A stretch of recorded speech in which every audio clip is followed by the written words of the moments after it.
Thanks for listening to the best of the Martha Zoller Show. Don't forget to listen live on accesswdun.com and join my Substack at Martha Zoller with free and paid subscriber content exclusive to you. Follow me on X at Martha Zoller and join me every day.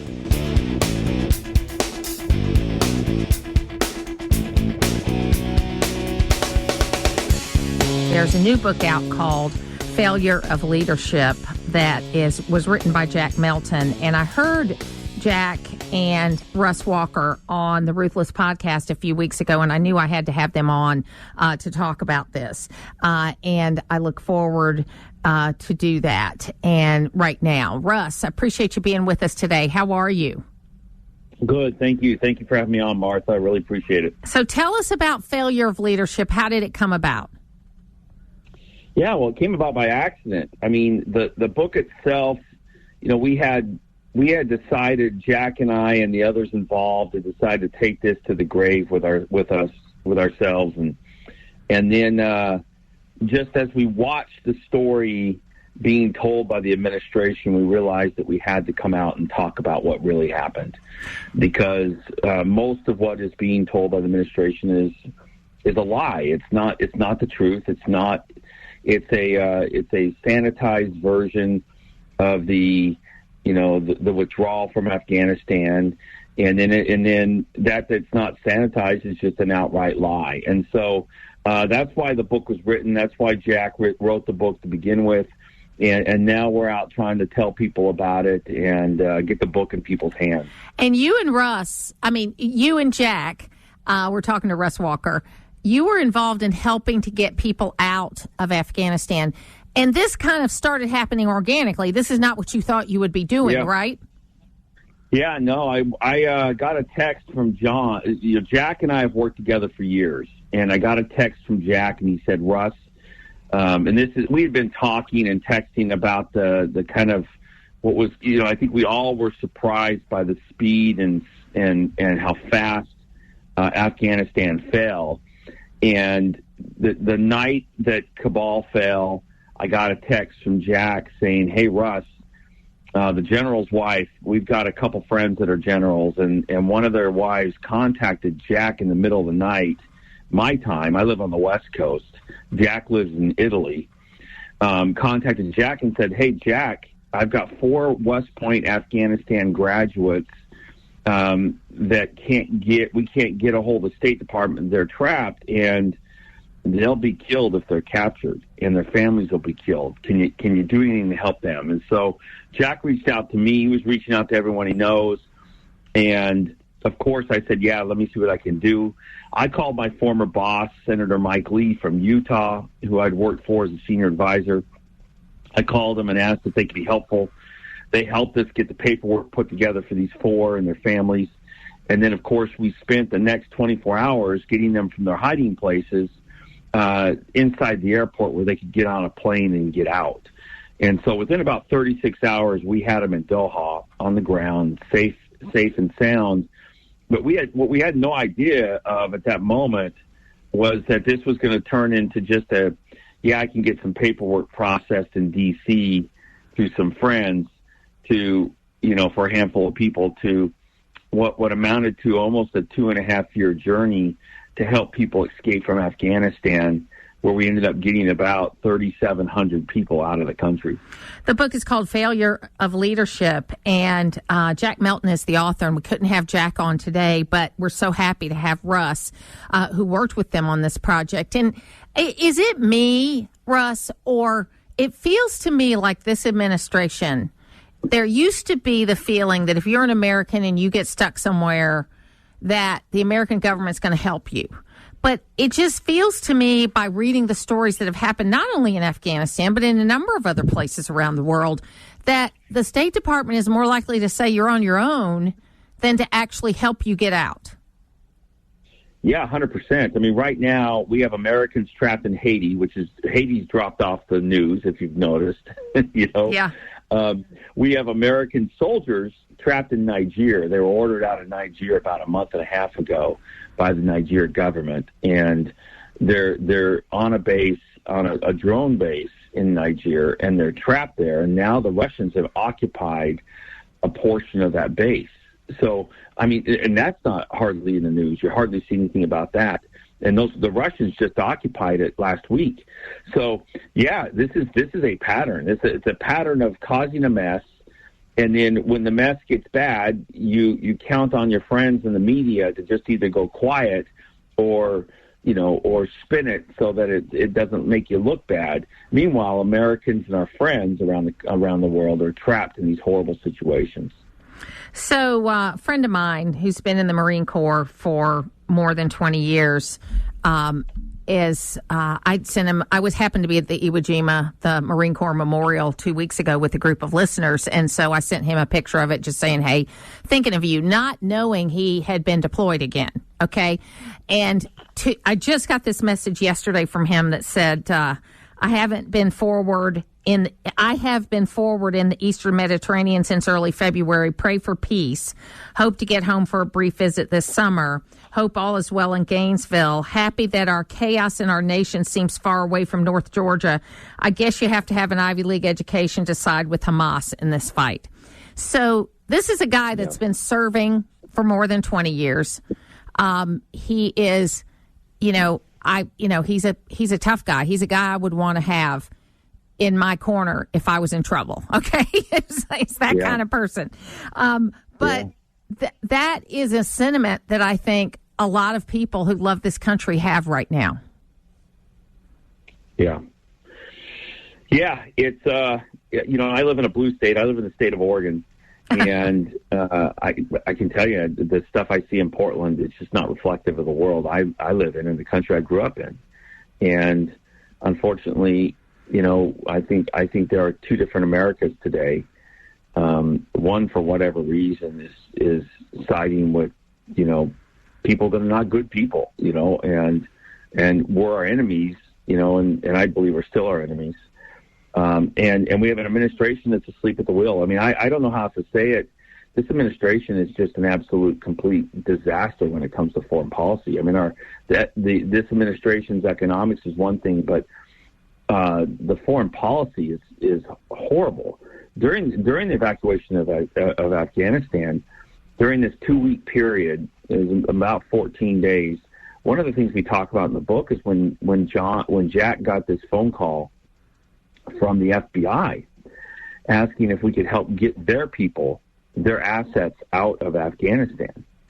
And they were completely unaware of the current situation on the ground. They actually thought they could get a busload of their assets, just drive it up to the gate and somehow get it through the gate. And they couldn't get the assistance they needed from the State Department, so they called. They had heard that we could help them. And, we started getting calls on day 3 from random people we didn't know. The word just kind of got around that we were able to get people inside the airport. And, it was remarkable when we got the phone call. We still talk about it because it's just so it's a dramatic illustration of just how broken our government is, and every piece of our government. This is what your friend's really talking about is, these riots on our campuses are more evidence of how broken things are. And the book is Failure of Leadership, Lies, Betrayal, and Treason by Jack Melton. And treason is a strong word to use. Sure. And I think that, I think it needs to be used in this case, especially in the Afghanistan situation. General King, who is now retired, and he's the insurance commissioner here in Georgia, and he said, look, and when I heard him give this analogy, he was still in uniform, so he said, I can't speak against command. He says, but the way we were trained to do things is that if you are retreating from somewhere, you go out in the reverse order that you came in, which means you would have pulled out of Kabul first, then you would have worked your way back to Bagram, and then the people that would be fighting their way out, you'd take a little more time than 2 weeks, but the people that would be fighting their way out would be the people that are equipped to fight their way out, that you would have you would have been able to get the people out and then finally be able to use an Air Force base that has more than one runway, right? So that seemed extremely logical to me, but that's not what this administration wants. They are illogical. They have lousy foreign policy, and it borders on treason. Yeah, I definitely think that. I think there's so many examples of this administration committing treason. I mean, look, you put your hand on the Bible and you swear an oath when you take office. That oath is to defend and uphold the Constitution. And when you violate, I mean, just the free speech aspects of it, the outright violation of people's free speech is I think treason. But, you want to take that word away, that's fine. I mean, people don't want to use that word, that's fine. I think there's plenty of evidence that the withdrawal from Afghanistan was catastrophic. And it was catastrophic for a few reasons. But number one, because it was purely the calendar of withdrawal for the Biden administration was purely a political calendar. They wanted to be out, and they wanted to be able to stay out on the 20th anniversary of 9/11. That they were out of Afghanistan. And that was the one thing that mattered to them. Everything else was secondary. It made no sense to close Bagram and to try to get everyone out of HKIA. HKIA is a terrible location. It's in a bowl. You're vulnerable. Everybody is vulnerable.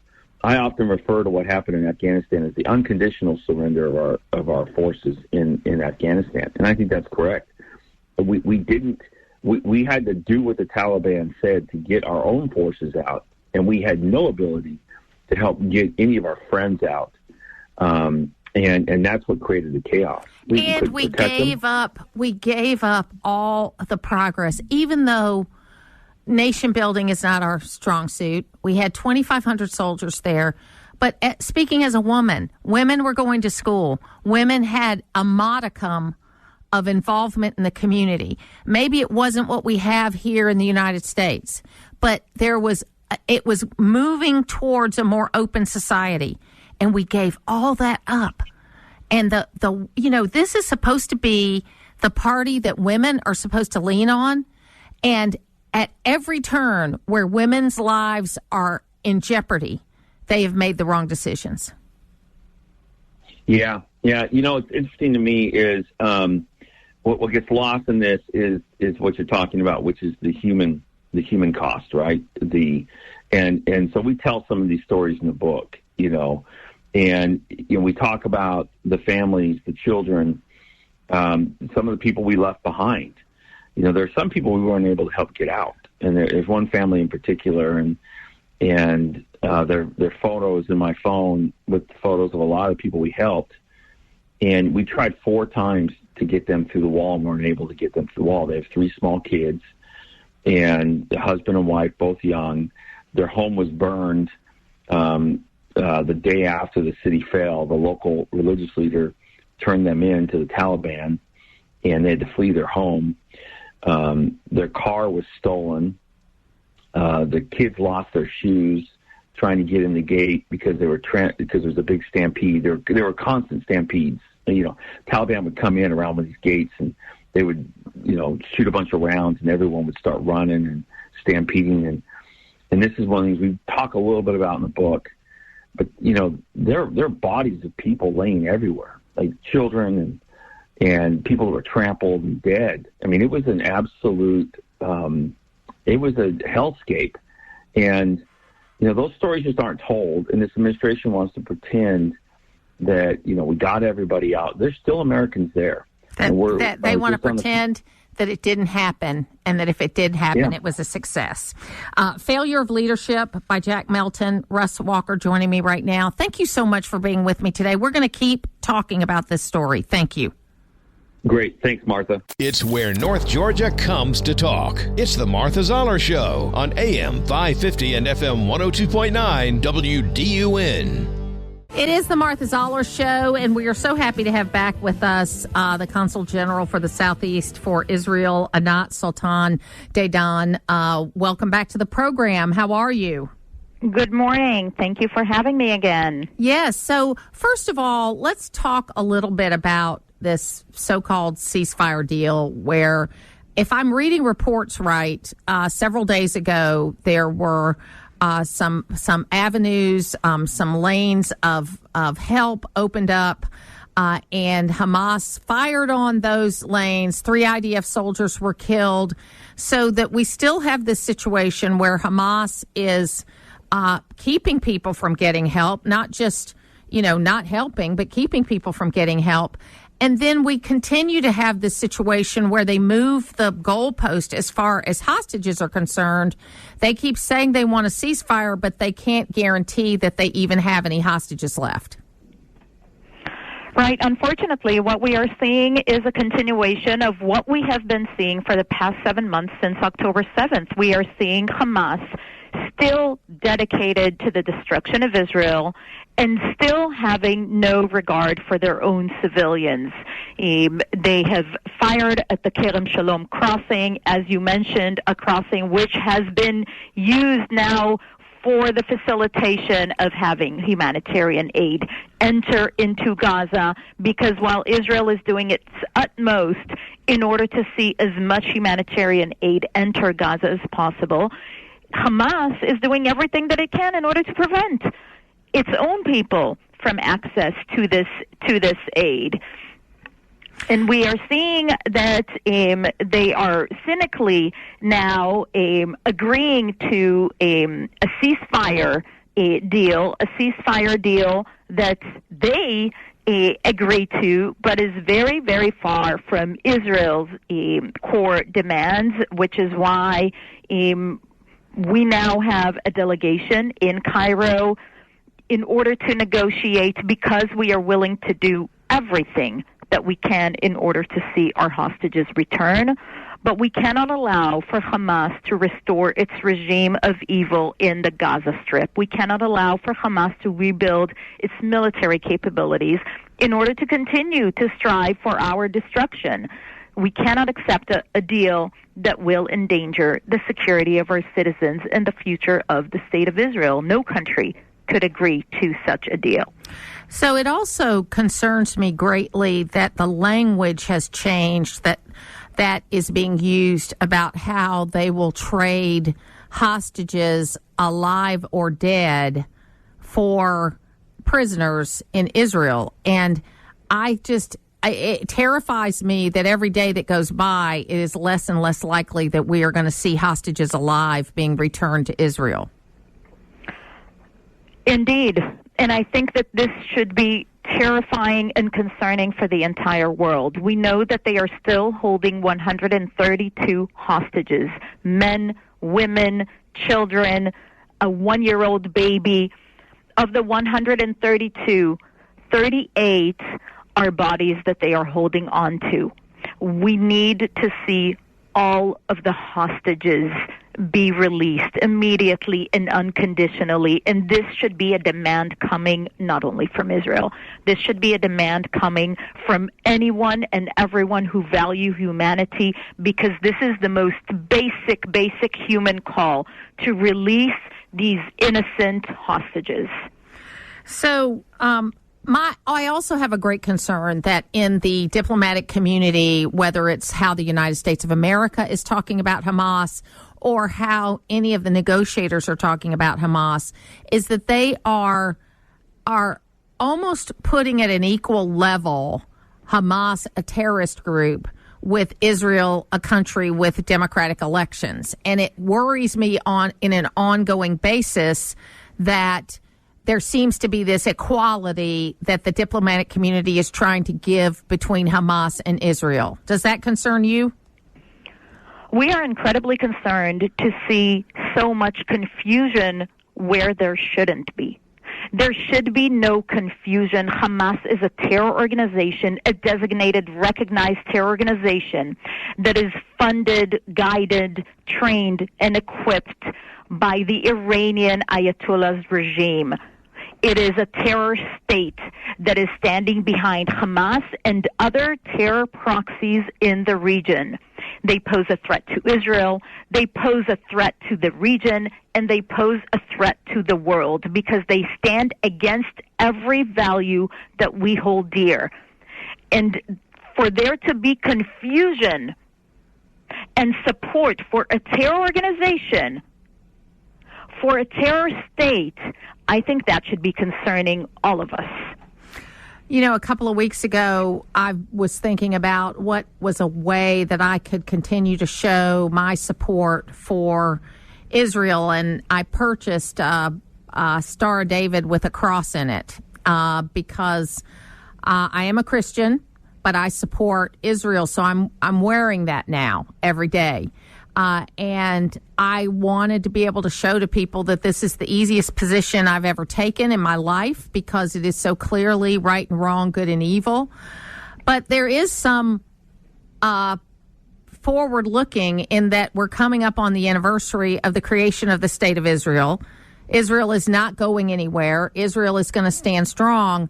How are you all preparing for that anniversary? First of all, I would like to say thank you. Thank you for your support. I believe that you are part of a majority that is able to distinguish between right and wrong, between good and evil. But unlike you, many in that majority are still silent. And so thank you for exhibiting your support, for putting that on display, and for using your voice, because we need for more people to do so, because I do believe that the majority do not support evil, do not support terror. And we will be celebrating next week, within a very difficult time, we will be celebrating also what we are fighting for, because we will be celebrating the regaining of sovereignty and control of our destiny, the incredible regathering of our people in our ancestral homeland. We will be celebrating the state of Israel's 76 years, the modern state of Israel's 76 years. And in those 76 short years, we have established a vibrant democracy, a diverse society, a robust economy. And while we are one of the smallest countries in the world, we are today one of the world leaders in technology, in innovation, in so many fields that have been of benefit to the world, in medicine and agriculture and communication, transportation, water technologies, food technologies. And we will continue.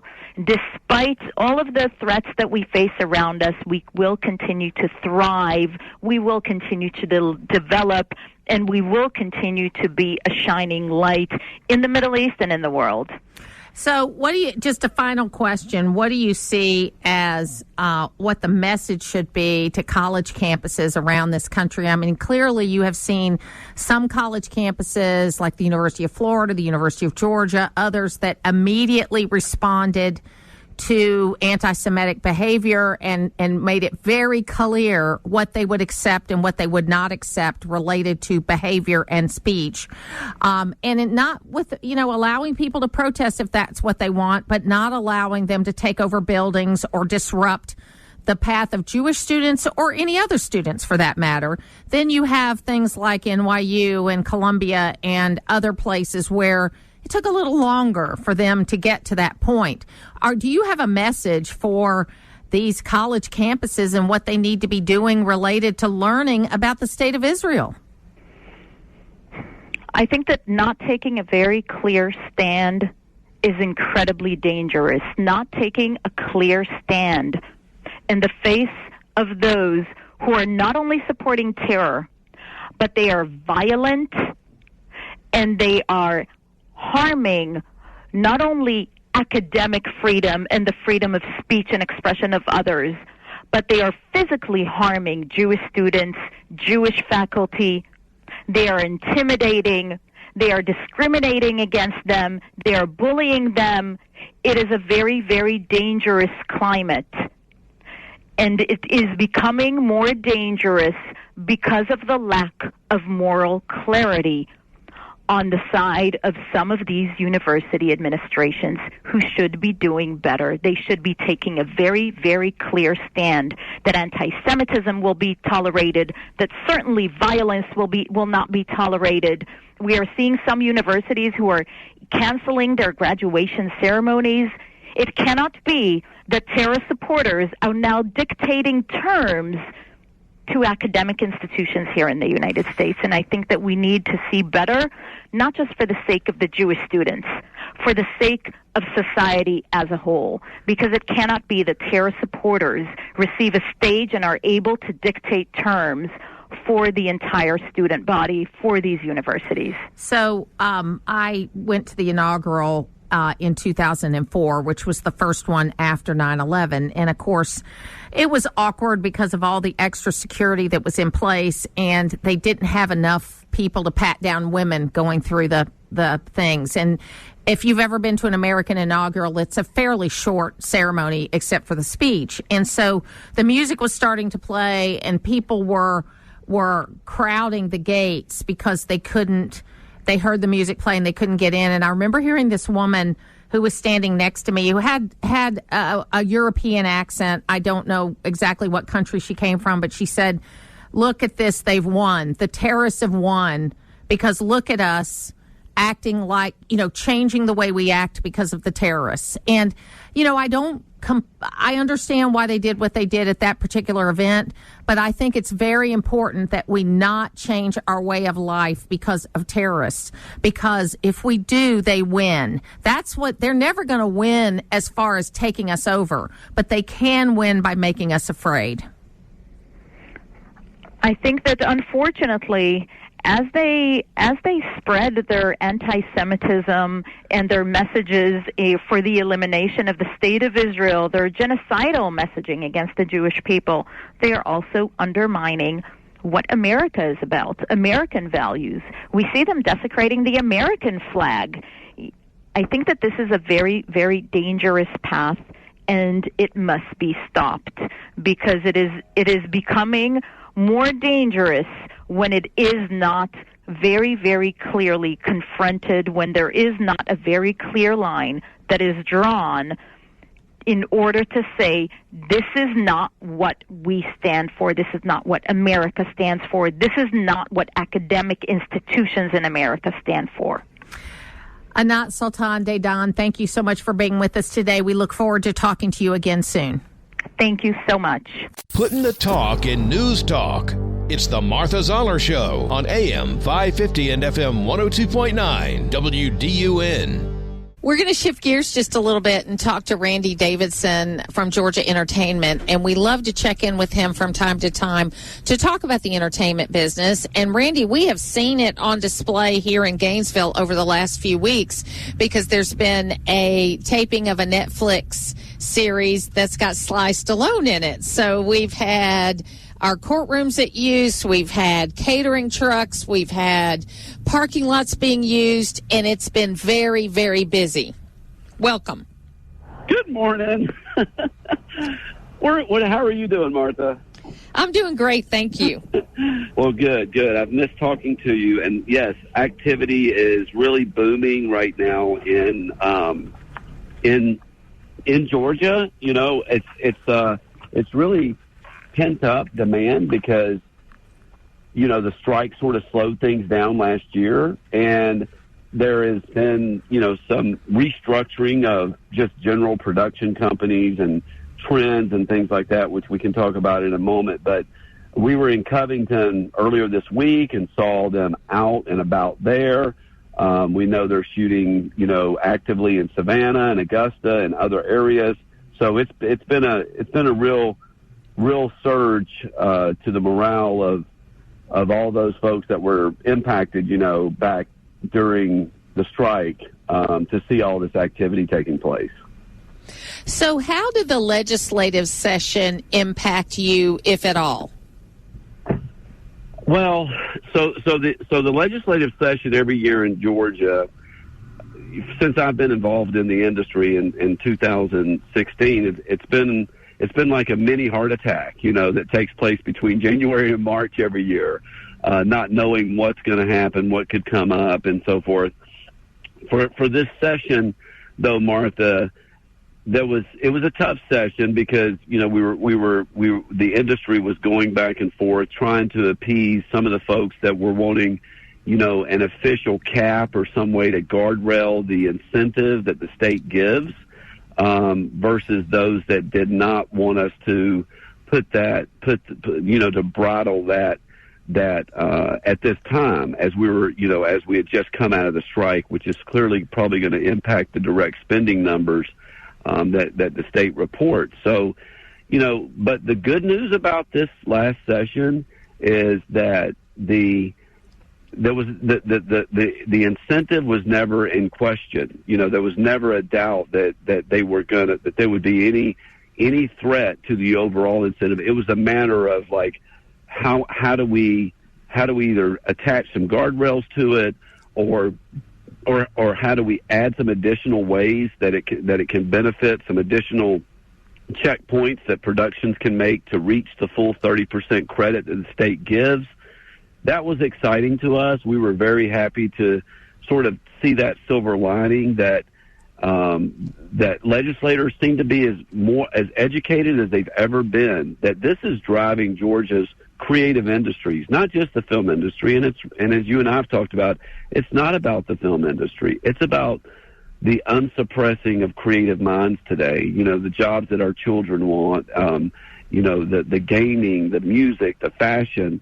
You and I have talked about the ancillary service providers, the caterers, the lumber yards, the things that everybody finally, I think, is getting, versus, years ago was like, oh, it's all a bunch of Hollywood craziness. We're over here producing the stories that aren't aligned with Georgia's heart, but, and all that. Those conversations were not had this year, thankfully. Well, also in reading your publication, there's some exciting news about some towns in Georgia, Savannah, being considered for the Sundance Film Festival. Now that Sundance is going to start doing these festivals across the country, that's going to be a huge economic impact if Savannah gets picked for that. It's unreal. It's unreal. There's so many things that are happening right now, Martha, regarding, a couple things I'll share with you later, too, if time permits in this call. But the fact that when we were at Sundance this year, we had an event that stood up Georgia. It was called From Script to Screen. We had an event at Sundance. We had 250 people at our event there listening to us about what Georgia is about and how we're the place where storytelling can thrive. And at that event, we had heard that Sundance organizers were looking to possibly come out of Park City. And then anybody can Google Park City and Sundance and kind of see that there's a lot of community. The people that live there don't really enjoy the 2-week lockdown that Sundance brings on that sort of glitzy town, ski resort town. So it was actually broken then that they were looking, and then they came out with the announcement. From my understanding, about 90 cities submitted RFIs to Sundance, and including Atlanta, Noonan, and Savannah, and thus far Savannah is in the second round. The other cities and Jaslyn, our president, just wrote in the newsletter today that one of the big things about this, whether Atlanta or whether other cities are included or not, they are under a strict NDA with Sundance to not just go out and announce it without their approval. So everybody's very scared. Everybody the cities are following a very strict guidelines as to when they can officially let media and their communities know that they are indeed one of the cities selected. But you're right, it will be a boom for whatever city gets it, for independent filmmaking. When we were at Sundance, Martha, major brands were activating there, Acura, Chase Bank, Hyatt Hotels Global, worldwide. I mean, you talk about, the brands that use that particular festival in North America to activate and the impact that it will have on whatever community gets it, it would be unreal. I think Georgia deserves it. We're talking to Randy Davidson from Georgia Entertainment, and there's so much going on in the entertainment business, and it's bringing huge amounts of money into Georgia. And I really don't see that concern. I mean, people are concerned about whether the, quote, California values are coming in. But what I see is the working guys. And this is such a great example of what we have right outside our studio right now, is all the extra people that are working. And most of those folks are just hardworking Georgia people that live here. Yeah, we were at an event, Martha, Sunday, Cinco de Mayo event that a really great company in our industry hosted, Real Supplies, and they provide lumber material for production sets. And when we were there was the parking lot is all Georgia folks. I mean, it was folks that work at the studios, Tyler Perry Studios, Trilith, Assembly. All over that we're there to celebrate. And when we go to to events like that, it really shows that there are hardworking Georgians that are paying their bills, providing for their families because of the work that Georgia has incentivized and the stance that Georgia has. And I tell you, I see the same thing. And again, this year we worked hard. You helped us expose and cover the unscripted road show that we did throughout Georgia last year in Valdosta, Warner Robins, Augusta. We went all over the state. And we had almost 100 legislators attend these events collectively. And they're there listening to, in their own community, where their voters are, about what people are doing in their communities with gaming and with art and with all of this. So I think it's a very, in my opinion, it's a tidal wave that's going to take over the world, this unsuppressing of creative minds, this new way of entertainment, the unlocking of how technology has torn down boundaries, virtual and real boundaries for how folks can connect. It's a worldwide mega trend.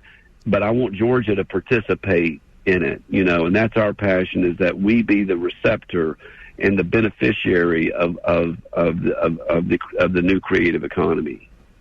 Randy Davidson, thank you so much for being with us today. And it's not going to be so long before we talk again. Thank you so much, Martha. Thank you for having me. To hear the full versions of last week's Martha Zoller shows, go to the podcast page at accesswdun.com, and you can follow me on social media at Martha Zoller.